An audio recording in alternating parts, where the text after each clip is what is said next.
तो व्यायाम जरूर करो। अगर ना करते हो तो शुरू करो 5 मिनट से। 5 मिनट, हमारी बात मानो, 4 बजे उठ करके शौच स्नान करके यदि 20 मिनट व्यायाम करोगे रोज, तो आप देखोगे वरदान की तरह काम करेगा।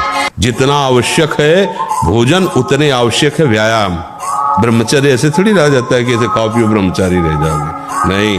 45 मिनट व्यायाम करके पूरे वृंदावन की परिक्रमा करके अपने ठाकुर सेवा गुरु जी के 2 बजे प्रसाद पाते। व्यायाम करना चाहिए, नाम जप करना। देखो, अब देखो अपना जीवन देखना, 1 साल में आप बदल जाओगे। 1 साल में चेहरा बदल जाएगा, जीवन बदल जाएगा।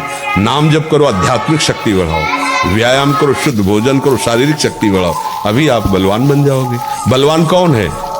दूसरा गाली दे रहा, आप सह गए, उसे बलवान कहते। उसके थप्पड़ मार दिया, उसे बलवान नहीं कहते। आप में क्षमा है तो आप बलवान हैं। काम को आप जीत रहे हैं, आप बलवान। चिंगारी को ज्वाला बनने में देर नहीं लगती। अगर हम कहीं धोखे में मान लिया हमारी काम वासना नष्ट हो गई तो फिर गड़बड़ हो जाएगा। क्योंकि दुश्मन को दुश्मन ना मानना, घाटे पे पहुंच जाना है। क्षीण होती, क्षीण होने को तब ऐसा लगने लगा कि अब वो वेदना नहीं है, पर वो है, वो सूक्ष्म रूप से है। अगर उसको फूस मिल गया चिंगारी को, हवा अनुकूल मिल गई तो ज्वाला बन जाएगी। एक संत थे, रोज भिक्षा मांगने जाते थे। वो गांव के किनारे एक वैश्या का घर था, तो उनके पास बकरा था, बकरा की दाढ़ी थी। तो पूछते थे, बाबा जी, विनोद करते, तुम्हारी दाढ़ी अच्छी या हमारी बकरे की दाढ़ी अच्छी? तो कुछ नहीं करते। जब अंतिम समय था, बुलवाया उसको, बुला लाया। बोले, बच्चा अब जा रहे हैं, अब हमारी दाढ़ी अच्छी। कि पूरा जीवन पवित्रता से गया। तो उनका, महाराज ये तो पहले भी कह सकते थे। बोले, विश्वास नहीं। मतलब सिद्ध महापुरुष, भगवत मार्ग के पथिक, जब तक शरीर में प्राण तब तक सावधानी, कभी धोखा हो सकता। माया बहुत बलवती है। क्रोध तो तब आए जब हम अच्छे हों और सब लोग बुरे हों। तो बुरे ऊपर क्रोध आता है ना।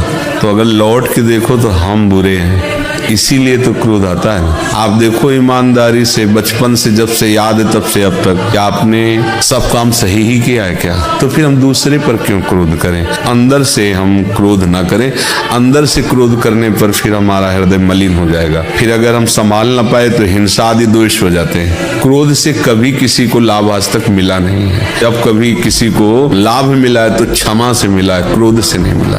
आप क्षमा करो। तो बोले, अगर हम क्षमा करते रहेंगे तो बढ़ जाएगा और हमें सताएगा। नहीं, वो स्वतंत्र नहीं है, ईश्वर है ना। हजारों हिरन घूम रहा है, लेकिन जिस हिरन का भोजन निश्चित हो गया है शेर को, उसकी दृष्टि उसी पर जाएगी और वो हजारों को छोड़कर उसी के पीछे भागेगा। केवल उसी का, दूसरे को खरोच भी नहीं मार सकता। ऐसा विधान ईश्वर का सब कुछ है। हमको चाहिए कि हम उसके विधान में राजी रहें, गुस्सा ना करें। गंदे बच्चों का संग मत करना, जो गंदी बातें सिखावे, जो गंदी क्रियाएं करे। ऐसे बच्चे अगर तुम्हें दिखाई दे, तुमसे मित्रता करें तो दूर हटना। पढ़ाई को भी भजन समझना। ऐसा भाव न रखना कि मुझे राधा नाम जपना, पढ़ लिख के क्या करना है। पढ़ाई भी करना और राधा नाम भी जपना, अच्छे आचरण करना, तो फिर देख लेना तुम्हें क्या प्राप्त होता है। तो संतों की हमने कृपा देखी, उनकी आज्ञा के अनुसार चलो, देखे न देखे। आप सही आचरण से चलो और उनकी आज्ञा का पालन करो।